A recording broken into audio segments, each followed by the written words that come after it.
370 ಬೇರೆ ದೇಶಗಳು ಏನು ಮಾಡ್ತಾ ಇದ್ದಾರೆ? ಕೆಲವು ಗಲ್ಫ್ ರಾಷ್ಟ್ರಗಳಲ್ಲಿ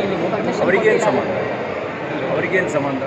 ನಮ್ಮ ದೇಶದ ಸ್ವಾಯತ್ತತೆಯನ್ನು, ಸಮಗ್ರತೆಯನ್ನು ರಕ್ಷಣೆ ಮಾಡಿಕೊಳ್ಬೇಕಾಗಿರ್ತಕ್ಕಂಥದ್ದು ಪ್ರತಿಯೊಬ್ಬ ಭಾರತೀಯನ ಕರ್ತವ್ಯ ಇದೆ.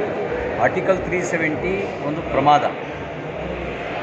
ಇದನ್ನು ಯಾವುದನ್ನು ಪ್ರಧಾನಮಂತ್ರಿ ಜವಾಹರ್ಲಾಲ್ ನೆಹರೂರವರು ಯಾವ ಹಿನ್ನೆಲೆಯಲ್ಲಿ ಇದನ್ನು ಇಂಪೋಸ್ ಮಾಡಿದ್ರು ಗೊತ್ತಿಲ್ಲ.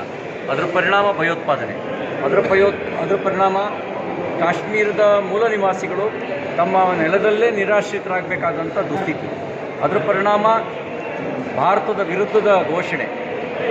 ಆರ್ಟಿಕಲ್ 370 ರದ್ದಾಗಿದೆ. ಪ್ರತಿ ಭಾರತೀಯರು, ಕಾಶ್ಮೀರದವರು ಸೇರಿದಂತೆ ಆನಂದ ಪಡ್ತಾ ಇದ್ದಾರೆ. ಅಲ್ಲೂ ಭಾರತ್ ಮಾತಾ ಕಿ ಜೈ ಘೋಷಣೆ ಕೇಳ್ತಾ ಇದೆ, ಅಲ್ಲಿ ಒಂದೇ ಮಾತ್ರ ಘೋಷಣೆ ಕೇಳ್ತಾ ಇದೆ.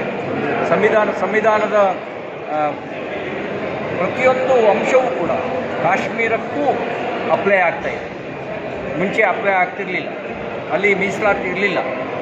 ಅಂಬೇಡ್ಕರ್ ಅವರ ಮೀಸಲಾತಿ, ಅವರು ಕೊಟ್ಟಂಥ ಸಂವಿಧಾನದ ಸಮಾನತೆಯ ಲಾಭ ಕಾಶ್ಮೀರದ ಜನತೆಗೆ ಸಿಕ್ಕಿರಲಿಲ್ಲ. ಈ ಕಾಶ್ಮೀರದ ಜನತೆಗೆ ಸಿಗ್ತಾ ಇದೆ. ಅದನ್ನು ಇವತ್ತು ಆರ್ಟಿಕಲ್ 370 ಎನ್ನುವಂಥ ಮೂವಿಯನ್ನು ಮಾಡೋದ್ರ ಮೂಲಕ ರಾಷ್ಟ್ರ ಜಾಗರಣವನ್ನು, ರಾಷ್ಟ್ರದ ಜನರನ್ನು ಜಾಗೃತಿಗೊಳಿಸುವಂಥ ಕೆಲಸವನ್ನು ಆದಿತ್ಯ ಅವರು ಮಾಡಿದ್ದಾರೆ. ನಾನು ಅವರಿಗೆ ಅಭಿನಂದನೆಗಳನ್ನು ಸಲ್ಲಿಸ್ತೇನೆ.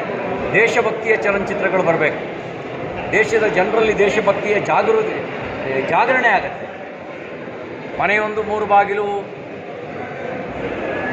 ಗಿಂತ ದೇಶಭಕ್ತಿಯ ಜಾಗರಣೆ ಆಗಬೇಕು. ದೇಶದ ಮೂಲ ಸಂಸ್ಕೃತಿಯನ್ನು ಕೀಳಾಗಿ ಚಿತ್ರಿಸುವಂಥ ಚಲನಚಿತ್ರಗಳ ಅವಶ್ಯಕತೆ ಇಲ್ಲ. ದೇಶಭಕ್ತಿಯ ಪ್ರಕಟೀಕರಣದ ಚಲನಚಿತ್ರದ ಅವಶ್ಯಕತೆ ಇದೆ.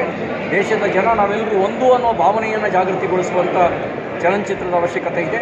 ಆರ್ಟಿಕಲ್ 370 ರದ್ದುಪಡಿಸೋದ್ರ ಮೂಲಕ ಭಾರತ ಮತ್ತು ಕಾಶ್ಮೀರದ ಜನರ ನಡುವಿನ ಗೋಡೆಯನ್ನು ಒಡೆದಿದ್ದಾರೆ. ಹೇಗೆ ಬರ್ಲಿನ್ ಗೋಡೆಯನ್ನು ಒಡೆಯಲಾಯಿತೋ, ಅದರಿಂದಾಗಿ ಪೂರ್ವ ಮತ್ತು ಪಶ್ಚಿಮ ಜರ್ಮನಿಗಳು ಒಂದಾದವು, ಹಾಗೆ ಕಾಶ್ಮೀರದ ಜನ ಮತ್ತು ಭಾರತದ ಸಂಬಂಧದ ನಡುವೆ ಗೋಡೆ ಕಟ್ಟಿದ್ರು ಆರ್ಟಿಕಲ್ 370 ಅಂತ. ಅದನ್ನು ರದ್ದುಪಡಿಸೋದ್ರ ಮೂಲಕ ಆ ಗೋಡೆಯನ್ನು ಒಡೆದಿದ್ದಾವೆ. ನಾವೆಲ್ಲರೂ ಭಾರತೀಯರು. ಕಾಶ್ಮೀರದಲ್ಲೂ ಭಾರತೀಯತೆಯ ಪತಾಕೆಯನ್ನು ಎತ್ತಿಡಿಯುವಂಥ ಕೆಲಸವನ್ನು ಪ್ರಧಾನಮಂತ್ರಿ ನರೇಂದ್ರ ಮೋದಿಯವರು, ಸನ್ಮಾನ್ಯ ಅಮಿತ್ ಶಾ ಅವರು ಮಾಡಿದ್ದಾರೆ. ನಾನು ಒಬ್ಬ ಭಾರತೀಯನಾಗಿ ಅವರಿಗೆ ಅಭಿನಂದನೆಗಳನ್ನು ಸಲ್ಲಿಸ್ತೇನೆ.